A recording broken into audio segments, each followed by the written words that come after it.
Well, there are certain relationships that leave you feeling quietly depleted.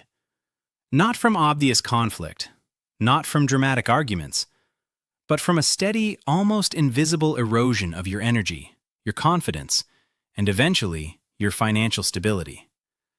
You may find yourself constantly trying harder, doing more, giving more, being more, yet never feeling like it's enough. You may notice that wanting more for yourself triggers guilt, that pursuing your own goals somehow makes you feel selfish. And when you don't meet the unspoken expectations placed on you, you sense subtle punishment, withdrawal, criticism, coldness, or disapproval that's never directly named. If you are highly motivated, capable, and driven, yet still struggle with anxiety, self-doubt, low self-worth, or repeated patterns of codependent relationships, this is not a personal failure. It is often the result of long-term exposure to covert narcissistic dynamics that quietly shape how you relate to money, success, and self-value. A covert narcissist rarely looks abusive on the surface. They often appear vulnerable, misunderstood, self-sacrificing, or perpetually unlucky. But beneath that exterior is a system of psychological control, one that frequently keeps the people closest to them emotionally exhausted and financially constrained. The pressure you've been feeling is not imagined. The confusion is not accidental. And the financial stagnation that follows is often part of the design. There are 3 subtle traps covert narcissists commonly use to keep others stuck in a financial rat race that never quite pays off. These traps don't rely on domination or overt control. They work through guilt, contradiction, and the fear of losing love. Understanding them is the first step toward breaking free. Trap 1. Financial dependency disguised as need and vulnerability. One of the most common and least recognized ways a covert narcissist exerts control is through engineered dependency. This often shows up as chronic need, not always dramatic, not always urgent, but persistent enough that you begin to feel responsible for their well-being. It may be a parent who constantly reminds you of everything they sacrificed and subtly implies you owe them. A romantic partner who hints that they couldn't survive financially without you. A coworker who always has a tragic reason for why they can't contribute. Or a friend whose emotional fragility is paired with quiet expectations around money. On the surface, it looks like vulnerability. Underneath, it creates obligation. You begin to associate independence with selfishness, boundaries with cruelty, and financial autonomy with abandonment. Over time, this dynamic conditions you to feel guilty for wanting more savings, more stability, more freedom. You may even feel shame for questioning the fairness of the arrangement. This is not accidental. It is how covert narcissists tether you emotionally while siphoning your resources. Many people who fall into this trap learned it early in life. Growing up with a covertly narcissistic caregiver often reverses roles. The child becomes emotionally, or even financially, responsible for the parent. Wanting support feels dangerous. Needing anything feels like a moral failure.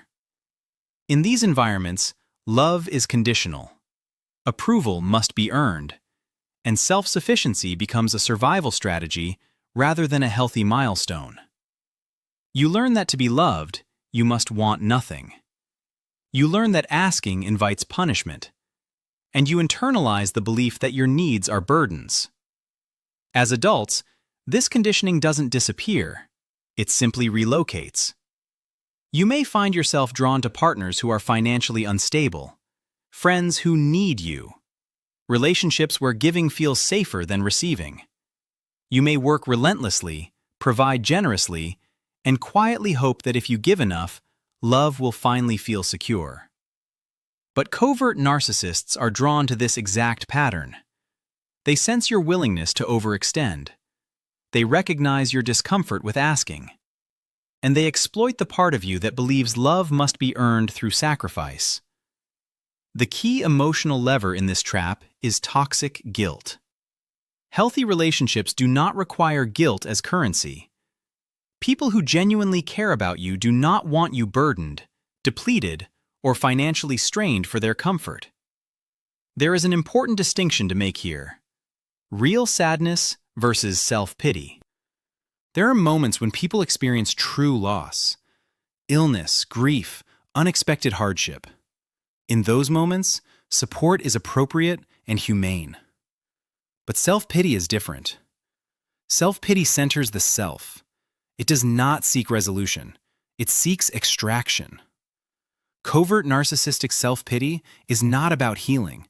It's about keeping you emotionally hooked and financially available. If someone repeatedly positions themselves as helpless while resisting change, accountability, or contribution, that is not vulnerability. It is manipulation. To begin freeing yourself from this trap, ask yourself one simple question.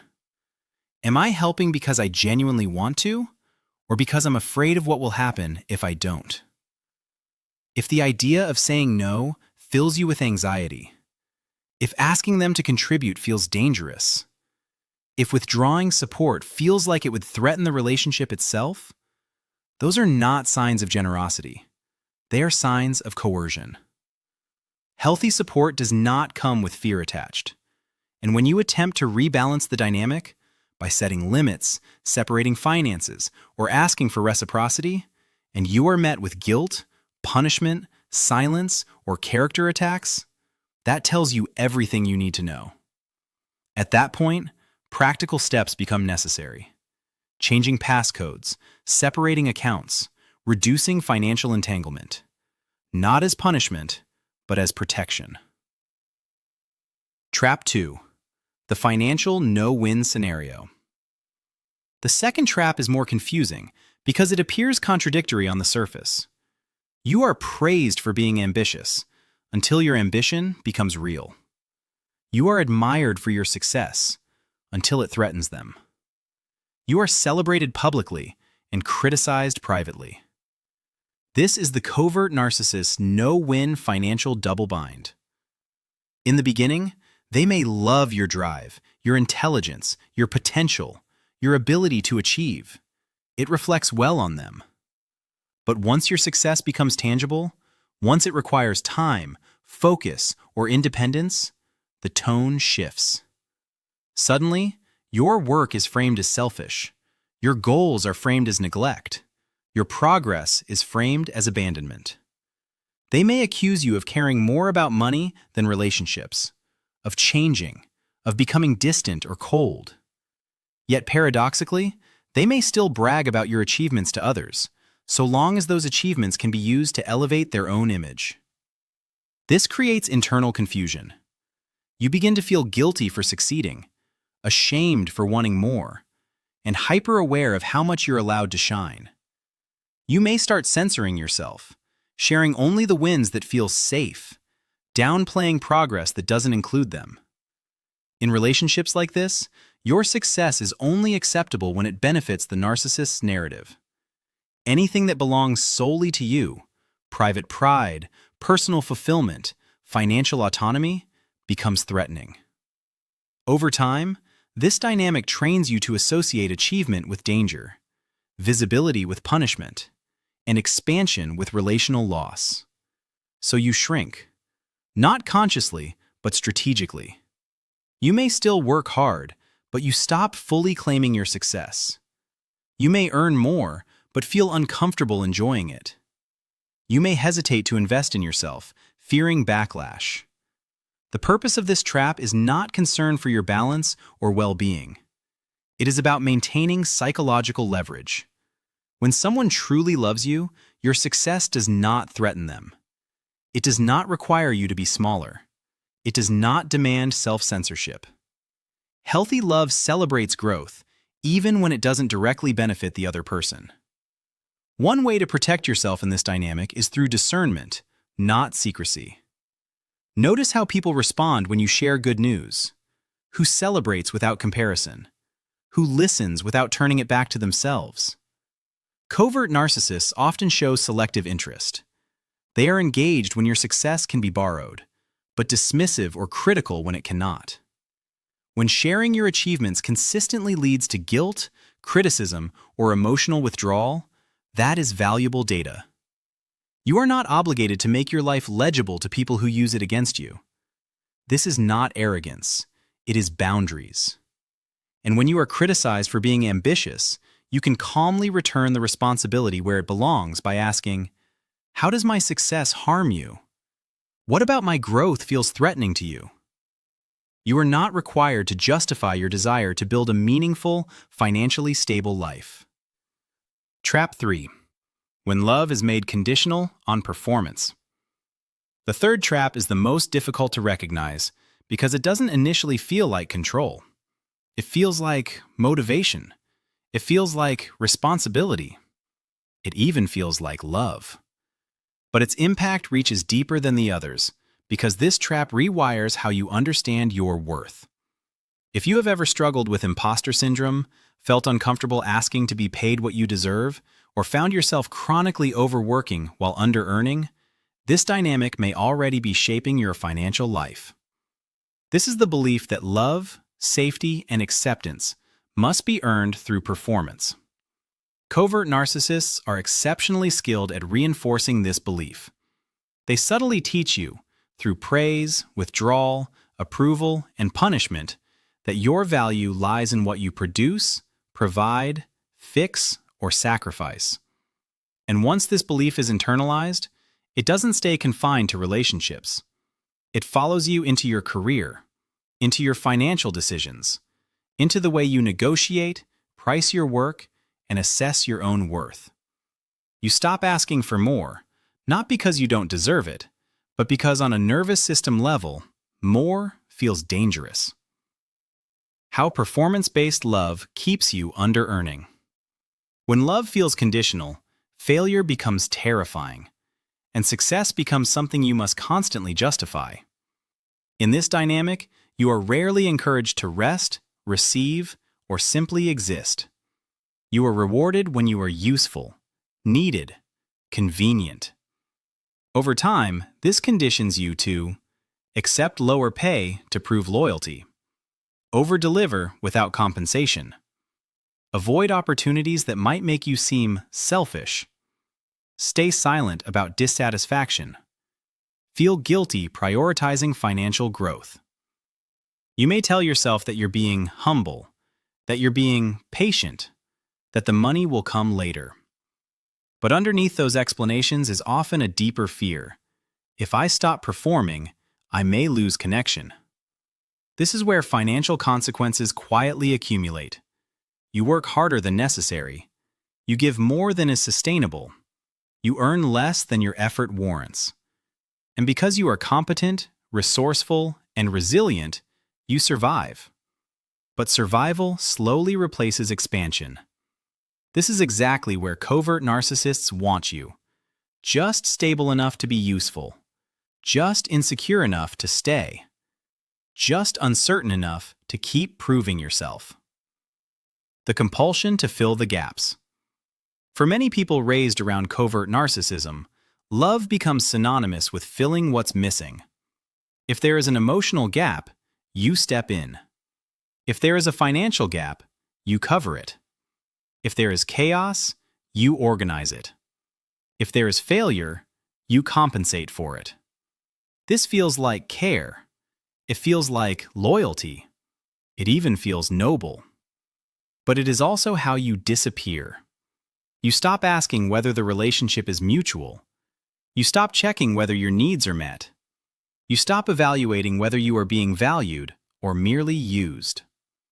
In romantic relationships, this often looks like partnering with people who are financially unstable, emotionally unavailable, or chronically finding themselves. You become the stabilizer, the rescuer, the provider. And because you are capable, the imbalance persists. Many people caught in this trap even joke about it. They notice the pattern but misinterpret it as coincidence or bad luck. "I don't know how this keeps happening," they say. "I always end up carrying everything." But patterns are not accidents. They are learned responses. And covert narcissists are drawn to people who unconsciously equate love with labor. Why overgiving feels safer than asking.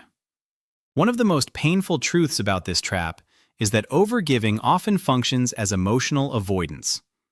If you are constantly providing, financially, emotionally, practically, you never have to ask the dangerous question, do you choose me, even if I stop performing?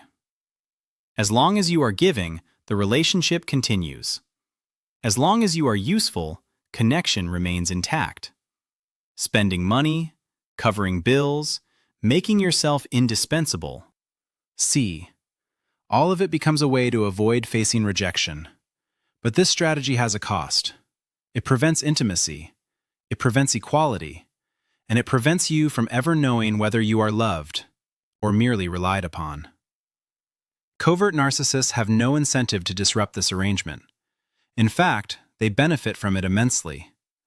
They are relieved of responsibility, they gain access to resources, and they maintain the upper hand psychologically. Meanwhile, you slowly internalize the belief that your worth exists outside of you, measured by output rather than inherent value. The long-term financial impact. Over time, this dynamic produces very specific financial patterns. Chronic under-earning despite high capability, difficulty charging appropriately, fear of negotiating, guilt around wealth accumulation, anxiety around financial visibility, exhaustion without proportional reward. You may look accomplished from the outside while feeling perpetually behind on the inside. And because covert narcissism is subtle, you may blame yourself. I should be further along. I must be doing something wrong. I just need to try harder. But effort is not the issue. Conditioning is. When your nervous system associates safety with overfunctioning, abundance feels destabilizing rather than empowering. Why healing this trap is so uncomfortable. Letting go of performance-based worth feels threatening, not because it's wrong, but because it challenges everything that once kept you safe. If you stop overworking, if you stop overgiving, if you start asking for what you deserve, you risk discovering who is only attached to your usefulness.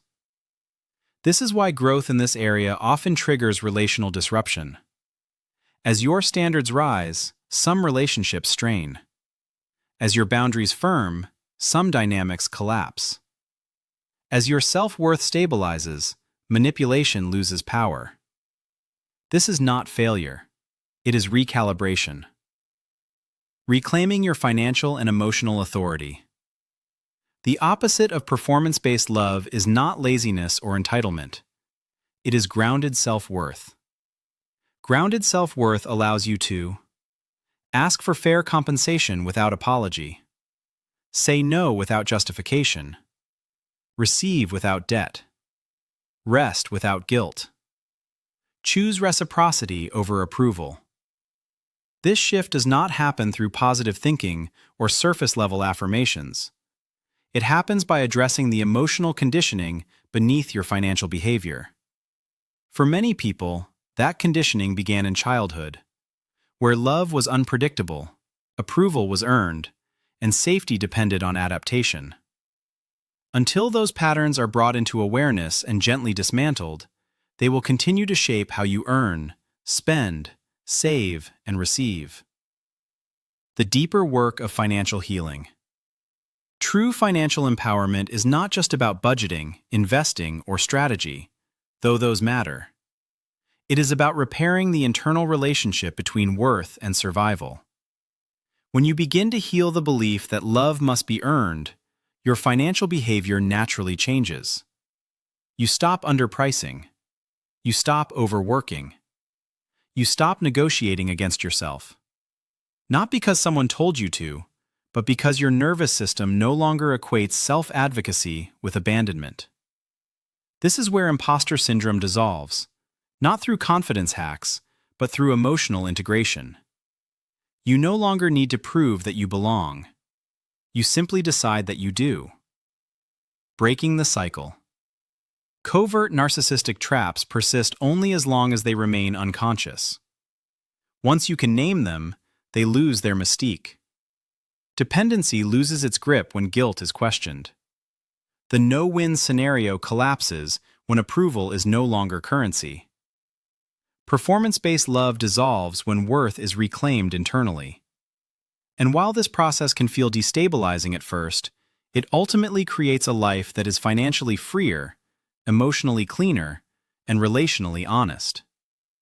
You were never meant to stay small to keep others comfortable. You were never meant to fund someone else's stagnation. And you were never meant to earn love through exhaustion. Your value was never conditional. It was simply obscured by people who benefited from you believing otherwise.